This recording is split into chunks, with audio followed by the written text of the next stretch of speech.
This is problem 12.8 from Brigham and Houston Fundamentals of Financial Management, Concise 9th edition, and you are evaluating the purchase of a proposed spectrometer for the R&D department. The machine has a base price of $140,000 and would cost another $30,000 to modify it for use by the firm. So the cost to buy the thing and to get it installed so that you could turn the key and start using it, all of that makes up the depreciable basis. And so this machine is $170,000 would be the total cost. And the depreciation expenses for years,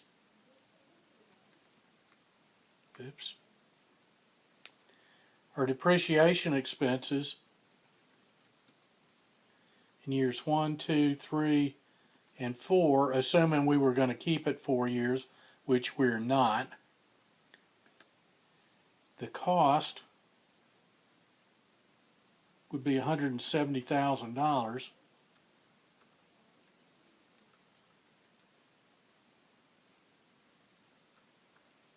The depreciation percentages, since this is MACRS, we're using 33%, 45%, 15%, and 7% for a 3-year asset.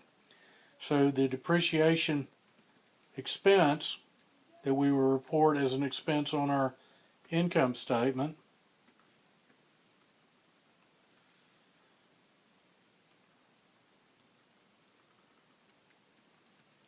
$56,100 the first year, $76,500 the second year, $25,500 the third year, $11,900 the fourth year. Okay, so now we have the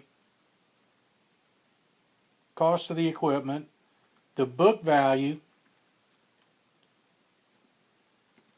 at year end. They bought it for $170,000.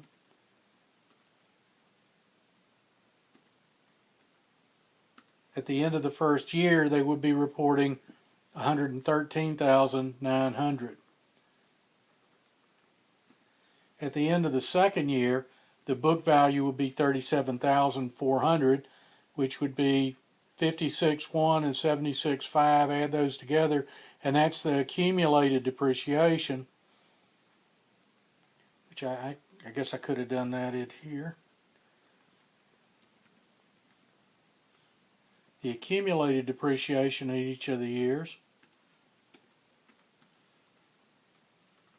So that if you held it all 4 years, then the accumulated depreciation would be equal to the cost, and then it'd be carried at 0 book value. So if we take the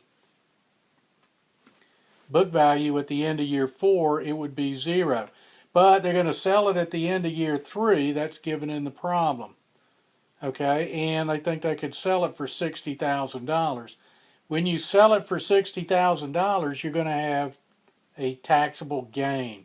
That's because you've written off $158,100 of the value.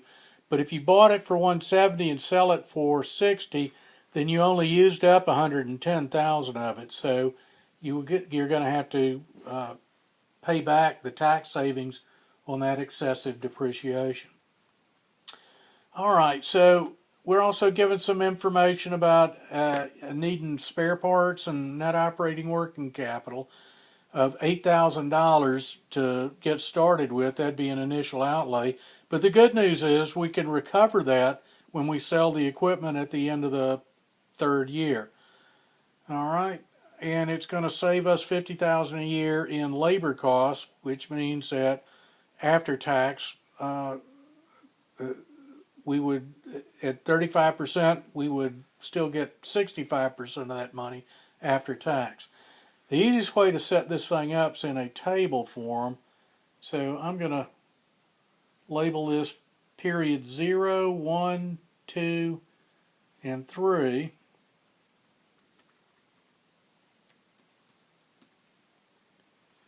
All right, it's 1, 2, and 3. All right, the initial outlays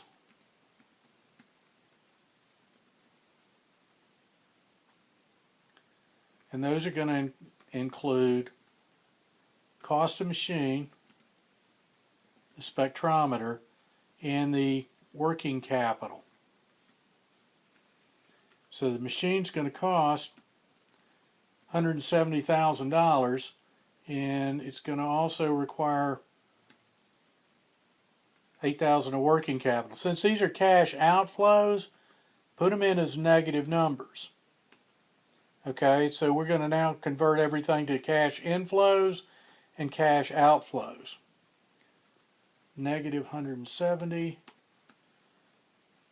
Damn, come on, machine. Negative 170,000. Thank you, Excel. All right, so the after-tax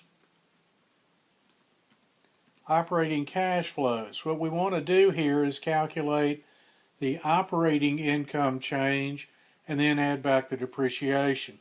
All right, so the labor savings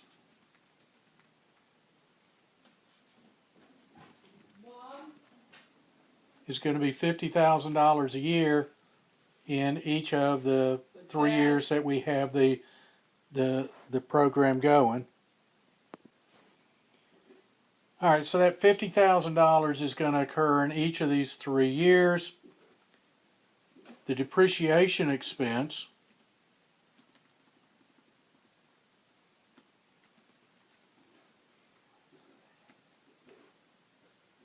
will be $56,000 the first year, and I want to make that an expense. Yeah, I'll just leave the positive numbers and we'll convert it when we get to the cash flow portion. $76,500 and $25,500 in the third year. So the new EBIT, or new operating income, would be that minus that. All right, so that'd be what we would report as operating income in those years. Now notice it's negative here, but that's because of this high depreciation expense. We take the taxes,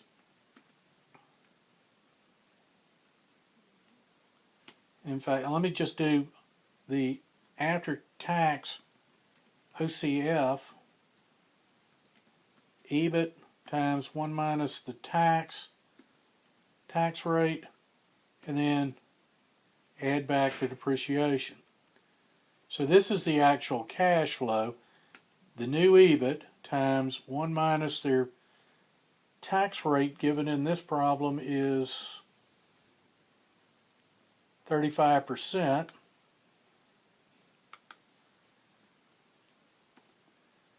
And then add back the depreciation expenses. And that's the actual cash flows. And I'm going to highlight everything in yellow that's a actual cash flow. I actually have to spend $170,000 to buy the equipment. I actually have to spend $8,000 to get the spare parts for it. All right, now I'm actually going to save $50,000, and because of these high depreciation expenses, that's going to affect the tax savings in there.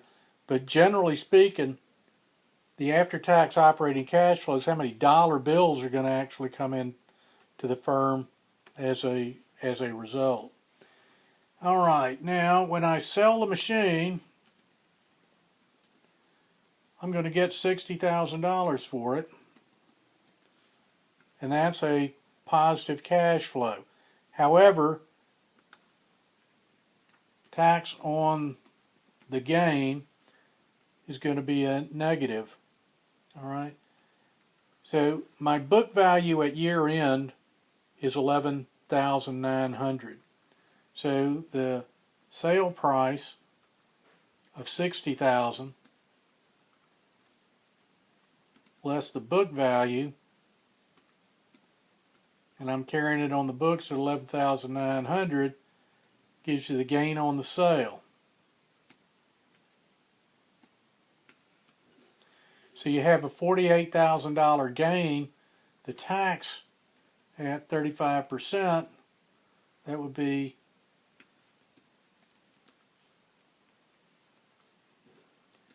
$16,835. And that I'm going to record as a negative number because it's what I have to give to Uncle Sam. All right, and recovering the working capital would be my last cash flow here.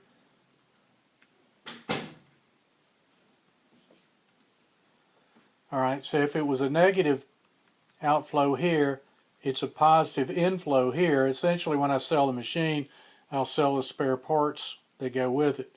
So those are all the cash flows associated with this particular project. So the cash flows, and I'll just highlight and save anything in a line with yellow in it.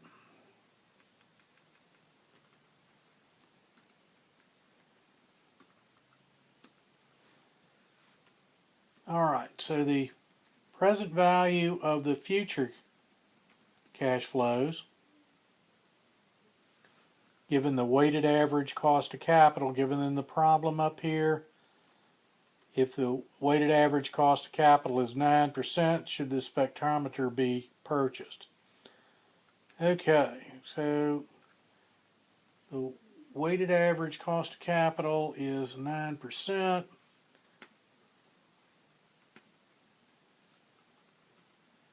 So the future cash flows, that's in years 1, 2, and 3, have a present value of $169,000. The initial outlay is $178. So the NPV here is negative. It means that it's actually losing money. So I can also calculate the IRR, and that would give me the same information. The internal rate of return, this spectrometer, would earn a rate of roughly 6.5%, but it would cost me 9% to make the investment. So I borrow at 9 and then invest in something earning 6.5%. That's a money-losing operation. So there's my answer there. No, do not buy the machine. It has a negative NPV and an IRR that is less than the weighted average cost of capital. So that's a very long drawn out problem, but it actually, to solve one like this, probably take about a half a minute, but the long drawn out explanation is the time consumer here. All right, but that's the process that companies follow.